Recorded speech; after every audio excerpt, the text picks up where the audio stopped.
నా బాధ్యతను పూర్తి చేశాను. సంతకం పెట్టిన మరుక్షణమే తనతో నా సంబంధం తెంచేసుకున్నాను. ఒప్పుకోకపోతే చేస్తానన్నాడు కాబట్టి.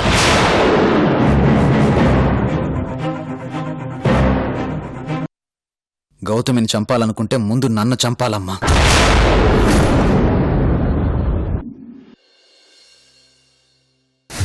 మీనాక్షి ఓర్పుని చూసి చెలించిన దాన్ని, మీనాక్షి కన్నీళ్లని చూసి కళ్ళు తెరిచిన దాన్ని, దాని పట్టుదలని చూసి మనసులోనే దండం పెట్టుకున్న దాన్ని, నా కోడలి నమ్మకాన్ని చూసి అమ్మలా మారిన దాన్ని.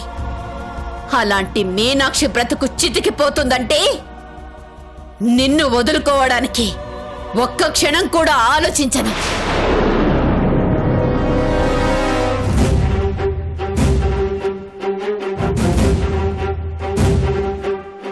చచ్చిపో అత్తయ్య.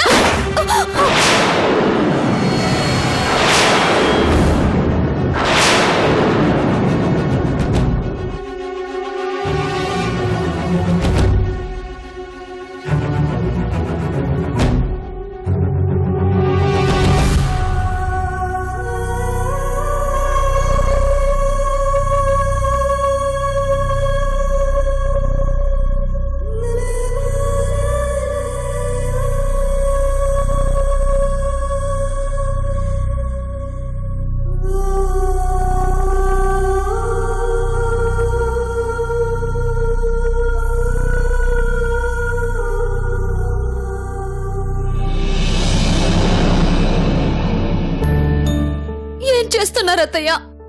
చెట్టుకి చెదలు పట్టింది, మొదలు నరికేస్తున్నాను.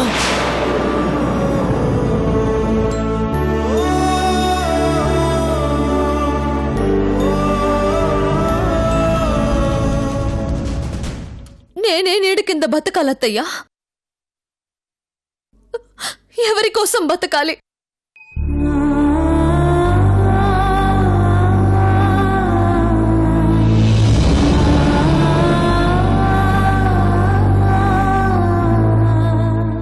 కట్టించుకున్న తాలికి సాక్ష్యం లేదు.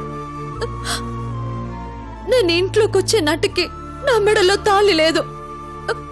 కానీ మనసే సాక్ష్యం అనుకొని నమ్మకాన్ని బంధమని బతుకుతుంటే దీన్ని మీ చేతుల మీదుగా నా మెళ్ళలోకి తెచ్చిన దేవత మీరు.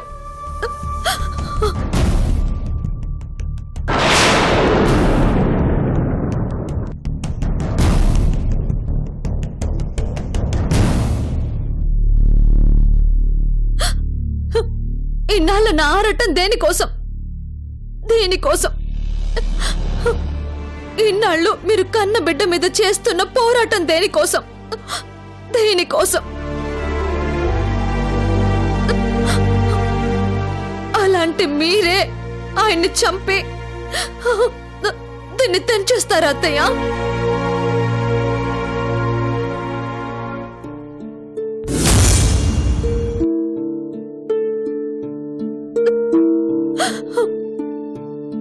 కోడలి కోసం కొడుకుని చంపే ధైర్యం మీకుండొచ్చు, కానీ కల నెరవేరలేదని నా కళ్ళని పొడుచుకునే శక్తి నాకు లేదత్తయ్య. వదిలేయండి.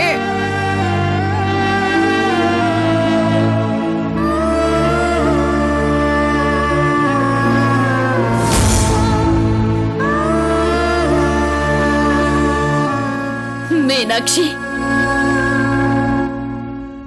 ఇప్పుడు కూడా వాణ్ణి వదిలేయమంటున్నావా?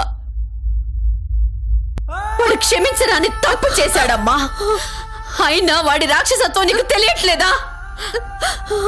ఎన్ని రోజులు ఆయన నాతో ఉండాలనుకున్నాను, నా వాడిగా ఉండాలనుకున్నాను, నాలో సగ భాగమై ఉండాలనుకున్నాను. కానీ ఇప్పుడు ఆయన ఉంటే చాలనుకుంటున్నాను.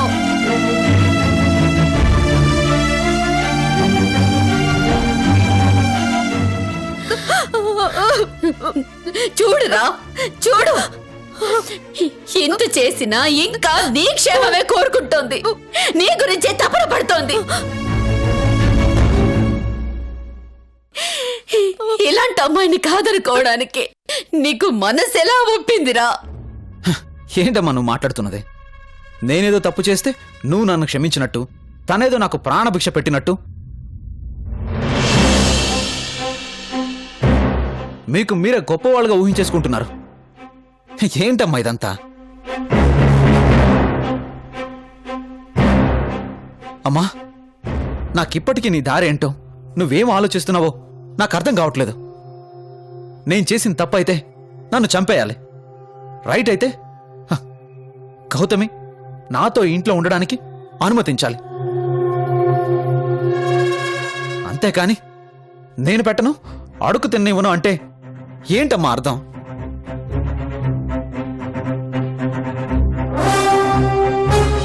నచ్చని మనిషిని ప్రేమించలేను అంటే నాలో ప్రేమ చచ్చిపోయిందన్నావు. ఎందుకు ప్రేమ పుట్టలేదు అన్నావు. ఇప్పుడు నచ్చిన మనిషిని ప్రేమించాను అంటే తప్పు చేశానంటున్నావు. ఎందుకు ప్రేమించావు అంటున్నావు. ఏంటమ్మా?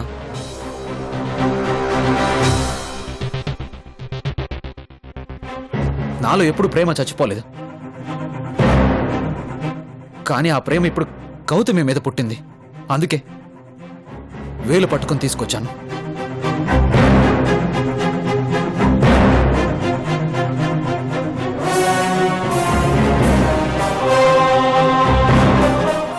నా ప్రేమ కోసం చచ్చిపోతానన్న మీనాక్షి నీ దృష్టిలో దేవతలా కనిపించినప్పుడు, గౌతమి ప్రేమ కోసం చావడానికి సిద్ధపడ్డ నేనెందుకు రాక్షసుల్లా కనిపిస్తున్నానమ్మా నీకు?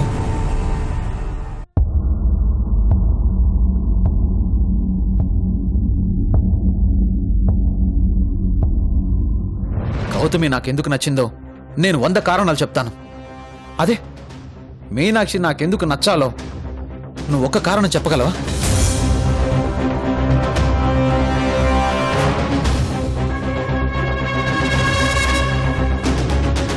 మా, నేను నిన్ను కన్విన్స్ చేయట్లేదు, నాకు ఆ అవసరం కూడా లేదు.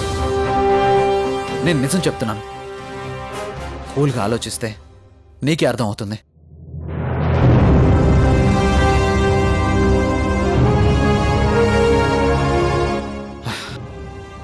ఇప్పటికీ రివాల్వర్ నీ చేతిలోనే ఉంది, నా భవిష్యత్తు నీ చేతిలోనే ఉంది.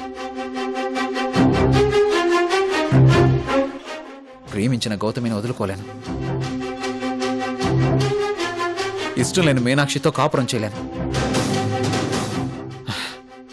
నిమిషం సైలెంట్గా ఉంటానమ్మా. కండిషన్లు పెట్టకుండా క్లారిటీ ఇవ్వు.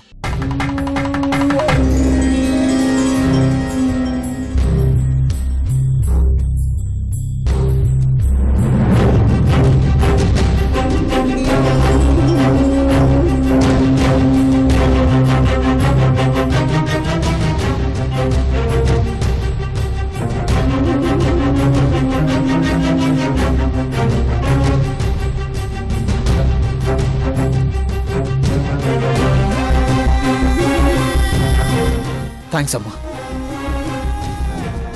గౌతమి,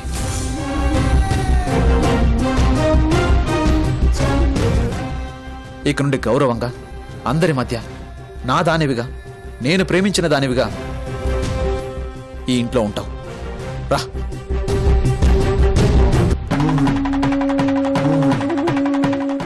మా, నేనెప్పుడు చెప్పే మాట, ఎన్నోసార్లు చెప్పిన మాట, చాలా పాత మాట. I hate Meenakshi.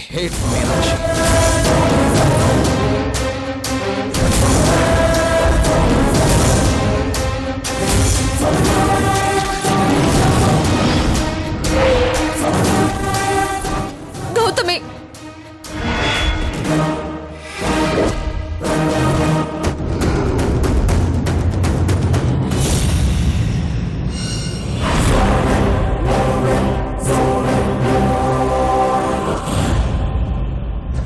నీతో కొంచెం మాట్లాడాలి. నాతో వస్తావా?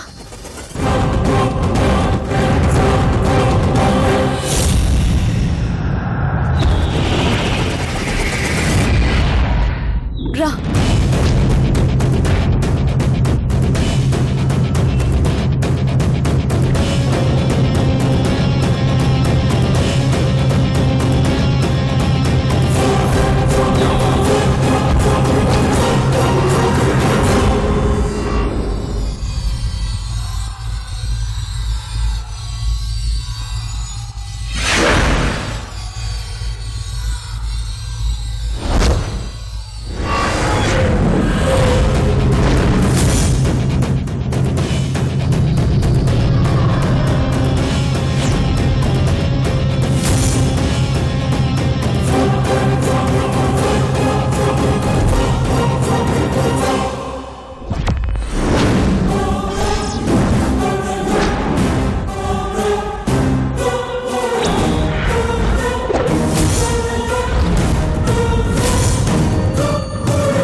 ఇదేంటో తెలుసా గౌతమి? సమాధి.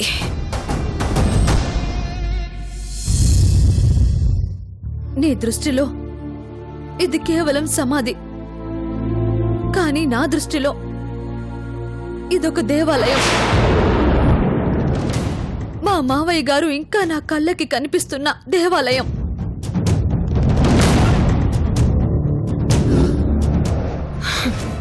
ఒక విషయాన్ని ఏ ఇద్దరు వ్యక్తులు ఒకేలా ఆలోచించరు మీనాక్షి. ఇది నీకు గుడి, నాకు సమాధి. ఇక్కడున్నది ధనరాజ్ గారు కావచ్చు, నువ్వు ఆయన కోడలు కావచ్చు, కానీ నాకు అర్థం కాని విషయం ఏంటంటే ఇంట్లో అన్ని కార్లున్నాయి, అంతమంది డ్రైవర్లు ఉన్నారు, అయినా నన్ను ఇంత దూరం ఎందుకు నడిపించావు? ఏ అలసిపోయావా? చాలా. 15 నిమిషాలు నాతో నడిచినందుకే నీకు అలసటొచ్చిందే, నా మీద నీకు కోపం వచ్చిందే. కానీ ఆయనతో 3 ముళ్ళు వేయించుకొని 7 అడుగులే 7 జన్మలనుకొని ఆయన కోసం ప్రయాణం చేస్తూనే ఉన్నాను. ఆయనకి దగ్గర కావడానికి నడుస్తూనే ఉన్నాను. అయినా నాకింకా అలసట రావట్లేదు. ఆయన కోసం కొట్టుకుంటున్న ఈ గుండె అలసిపోక ముందే నువ్వు నా కాళ్ళని కట్టేశావు, నన్ను అవిటి దాన్ని చేశావు. అయినా నీ మీద కోపం రావట్లేదు గౌతమి. ఎందుకంట?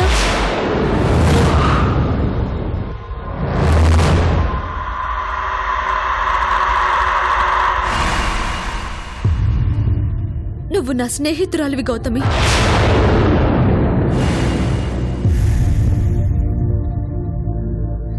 చెదిరిపోతున్న నా జీవితాన్ని అర్థం చేసుకొని చేయూతనిస్తావనుకున్నాను గాని ఇలా చేస్తావని ఊహించలేదు.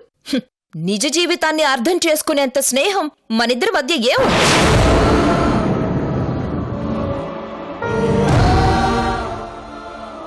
నన్ను నట్టేట ముంచేంత శత్రుత్వం కూడా మన మధ్య ఉంది. నేనదంతా ఆలోచించలేదు మీనాక్షి. ఆలోచించేంత టైం కృష్ణకి ఇవ్వలేదు. కానీ నేను ఆలోచించానే.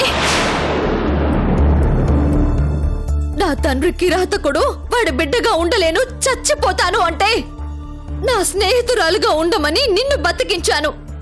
దిక్కులేని చావు చస్తావేమోనని నిన్ను నమ్మి నా ఇంటికి తీసుకొచ్చాను.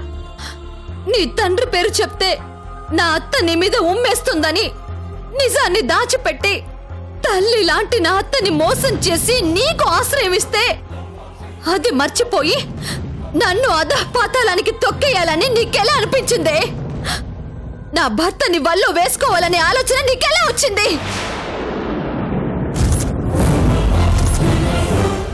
ఏంటి మీనాక్షి ఇది? మీ అత్తగారు నువ్వు ఒకే ఆకలో చదువుకున్నట్టు ఒకేలా మాట్లాడుతున్నారు. గొడ్డు కంచె దాటితే అది కాపరి తప్పు, మొగుడు గడప దాటితే అది పెళ్ళాం తప్పు. అది మర్చిపోయి నేనేదో తప్పు చేసినట్టు మాట్లాడుతున్నారు.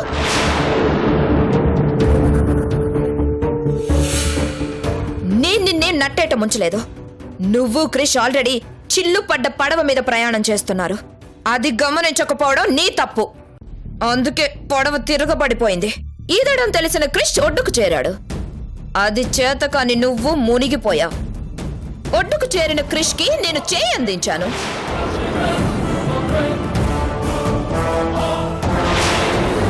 తప్పు నీదా? నిన్ను వదిలేసి వచ్చిన క్రిష్దా? అలసిపోయిన అతనికి చేయి అందించిన నాదా? మునిగిపోయినా నా ప్రాణం పోలేదే.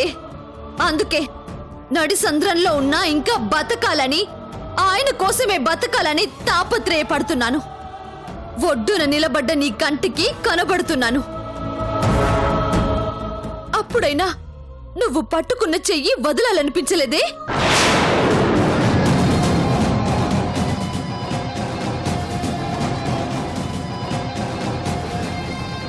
అంటే నా సహనాన్ని అసమర్థత అనుకున్నావు, నా దురదృష్టాన్ని అదృష్టంగా మలుచుకున్నావు, నా బలహీనతని అవకాశంగా తీసుకున్నావు.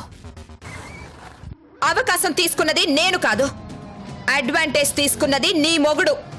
నేను మంచినీళ్ళు ఇస్తే అమృతం అన్నాడు, ఆకలి తీరిస్తే దేవత అన్నాడు. నీ వల్ల దొరకంది నా దగ్గర వెతుక్కున్నాడు. నీతో తీరని కలని నాతో సాకారం చేసుకోవాలనుకున్నాడు.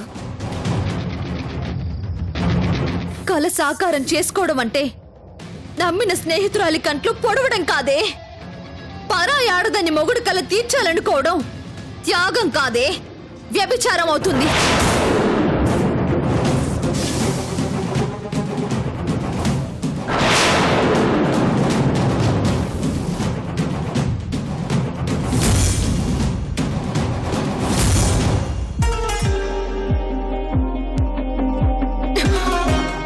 నేను చేస్తున్నది వ్యభిచారం అయితే మరి నువ్వేం చేస్తున్నావు? సంసారమా? చీ కొట్టిన మొగుడిని పట్టుకుని వేలాడడం సంస్కారమా?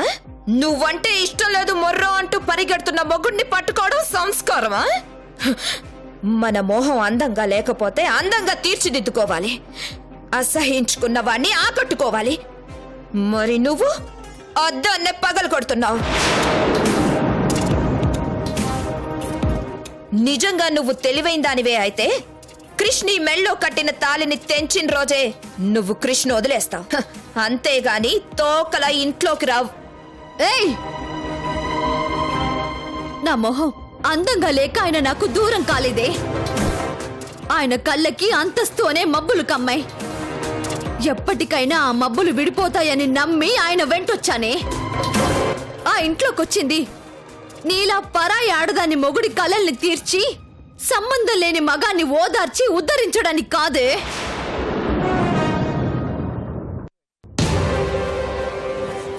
నాకు బతుకునిచ్చిన ఆ దేవుడి కలల్ని తీర్చడానికి, నా బతుక్కి అర్థం చెప్పిన ఈ మహాత్ముని నమ్మకాన్ని నిజం చేయడానికి. ఇప్పటికీ ఈ సమాధిని దేవాలయంగా భావిస్తున్నానంటే, ఇంకా నా భర్త కోసం పోరాటం చేస్తున్నానంటే, తండ్రి లాంటి ఈ పెద్ద మనిషికిచ్చిన మాట నిలబెట్టుకోవడానికే. బంధాలని అనుబంధాలని తెంచుకుంటున్న తన బిడ్డ పంచన నేనుంటే ఆ బిడ్డ మారతాడని, మారి మనిషి అవుతాడని నన్ను నమ్మి నాకు ఆ ఇంట్లో ఉన్నతమైన స్థానం కల్పించాడు. తన బిడ్డ నన్ను చీదరించుకుంటున్నాడని తెలిసి కూడా ఆదరించమని నా చేతులు పట్టుకొని జాలిగా చూసిన ఈ దేవుడి చూపు ఇంకా నా కళ్ళ ముందు కదలాడుతూనే ఉందే. కానీ ఈరోజు నీ దుర్మార్గం ఈయన కలల్ని కాల్చేసింది. నీ కిరాతకం ఆయన నా మీద పెట్టుకున్న నమ్మకాన్ని మస చేసింది. నాకింతటి బతుకుని ప్రసాదించిన ఆయన ముందు నేను దోషిలా నిలబడాల్సి వచ్చింది. నన్ను నమ్మిన ఈ మహానుభావునికి నేనేం సమాధానం చెప్పాలి? నిన్ను నమ్మిన నువ్వు నాకేం సమాధానం చెప్తావు? గౌతమి,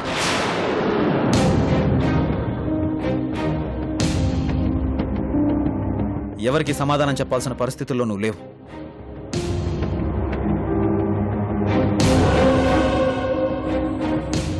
రా.